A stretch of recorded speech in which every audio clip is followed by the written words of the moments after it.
आप देख रहे हैं ब्लैक मिरर हॉरर। आज की कहानी में आगे बढ़ने से पहले अगर आपने हमारा चैनल अभी तक सब्सक्राइब नहीं किया है तो कर ले और साथ ही बेल आइकन को भी ज़रूर दबाएं। आप अपने ऐसे कोई अनुभव और कहानियाँ हमारे साथ शेयर कर सकते हैं हमारी इंस्टाग्राम आईडी पर।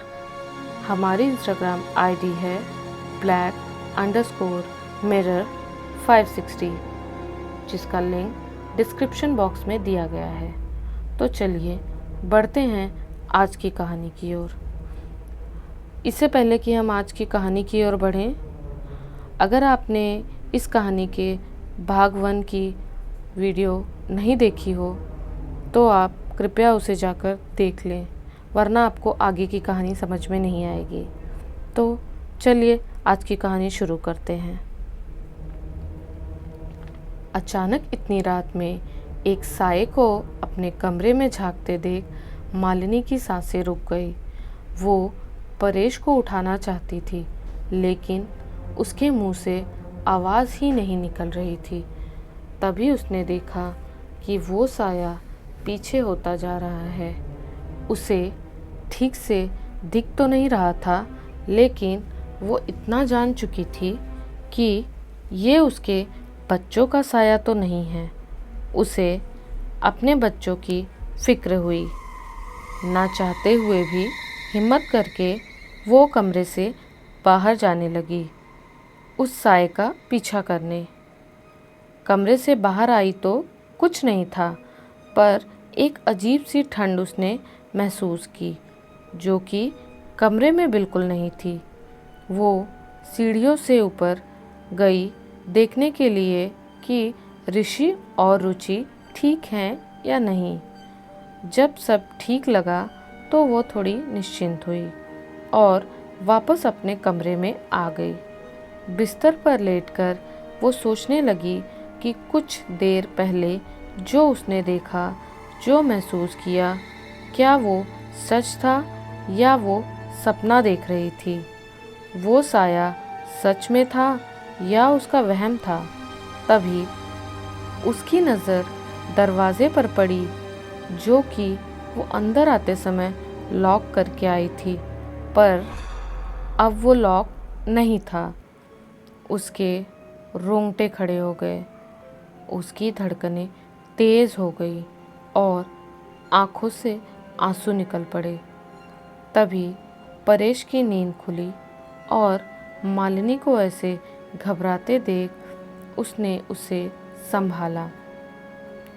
पानी पिलाकर उसने मालिनी से उसके डर का कारण पूछा और जब मालिनी ने सब कुछ उसे बताया तो परेश पहले तो थोड़ा सोच में पड़ गया। फिर उसने मालिनी से कहा, देखो मालिनी, इतनी रात में तुम नींद से जागी थी, हो सकता है तुम ठीक से देख ना पाई हो। और रही बात दरवाजे की, तो नींद में तुम दरवाज़ा बंद करना ही भूल गई होगी। देखो, हम बड़े हैं, अगर हम ही ऐसी बातें करेंगे तो बच्चों पर क्या असर पड़ेगा। हमें उनके मन में डर नहीं बैठाना है, इसलिए ये सब भूल जाओ। बच्चों के सामने ऐसी बातें मत करना, प्लीज़। चलो अब सो जाओ। परेश की बातें सुनकर मालिनी को थोड़ा बुरा ज़रूर लगा कि परेश ने उसकी बातों का यकीन नहीं किया, लेकिन फिर उसे भी बच्चों की फ़िक्र थी। अगर ये सब सच में उसका वहम हुआ तो खामखा बच्चों के मन में डर को डालना, यही सोचकर वो चुप रही। अगले दिन सब अपने अपने कामों में व्यस्त थे। ऋषि और रुचि का किसी बात को लेकर झगड़ा हो गया। दोनों के झगड़े को परेश ने सुलझाया और उन्हें स्कूल के लिए तैयार होने को कहा। बच्चों के यूं तो लड़ाई झगड़े बेहद आम बात हैं। ऋषि नहाने के लिए अपने कमरे में बने बाथरूम में गया। जब वो नहा रहा था तब बाथरूम का दरवाज़ा अपने आप बाहर से बंद हो गया। ऋषि ने बहुत आवाज़ें दी, बहुत चिल्लाया, लेकिन उसकी आवाज़ न जाने क्यों कमरे से बाहर ही नहीं जा पाई। जब बहुत देर बाद भी ऋषि नीचे नहीं आया तो मालिनी उसे बुलाने ऊपर उसके कमरे में गई। वहां जाकर देखा तो ऋषि कमरे में नहीं था।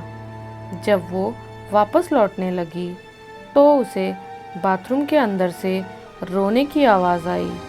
उसने पलट के देखा तो बाथरूम का दरवाज़ा बाहर से बंद था। उसने दरवाज़ा खोला तो ऋषि भाग के उसके गले लग गया। वो बहुत डर गया था और सिसकियां ले लेकर रो रहा था। अपने बच्चों को इस हालत में देखकर मालिनी भी घबरा गई। ऋषि से पूछा तो उसने बताया, जब वो नहा रहा था तब दरवाज़ा अपने आप बाहर से बंद हो गया। मालिनी यह सुनकर सहम गई। उसके मन में बीती रात की घटना बार बार दोहराने लगी। फिर उसने खुद को संभाला और ऋषि को चुप कराकर उसे नीचे ले आई। परेश को जब ये पता चला तो उसने आव देखा न ताव, सीधे रुचि को डांट लगा दी। परेश को लगा दोनों के बीच हुए झगड़े की वजह से रुचि ने ही ऋषि को परेशान करने के लिए उसे वहाँ बंद किया होगा। रुचि साफ मना करती रही पर परेश ने उसकी एक ना सुनी। मालिनी चुपचाप सब देखती रही। कहीं ना कहीं मालिनी के मन में एक डर घर कर चुका था। उसे अब अपने बच्चों की चिंता सताने लगी थी। वो खुद भी नहीं जानती थी कि क्या सच है और क्या वहम। दोपहर हो चुकी थी, बच्चे स्कूल जा चुके थे और परेश अपने ऑफिस। मालिनी घर के सारे काम निपटा के अपने कमरे में गई। अंदर घुसते ही उसे एक अजीब सी गंध आई। वो इतनी तेज़ गंध थी कि उसे घबराहट होने लगी।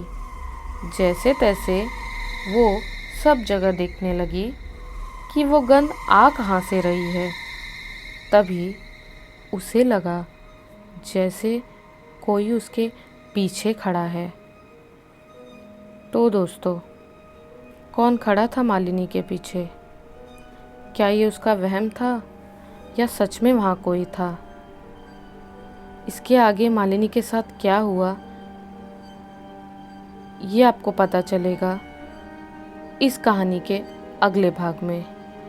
तो इस कहानी का अगला भाग देखना ना भूलिए।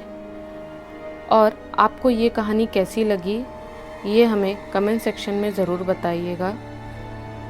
और इस वीडियो को लाइक कीजिए, अपने फैमिली के साथ शेयर कीजिए और कोई सजेशन हो तो हमें कमेंट सेक्शन में बताना ना भूलें। तो दोस्तों, मिलते हैं इसी कहानी के अगले भाग के साथ एक नए वीडियो में।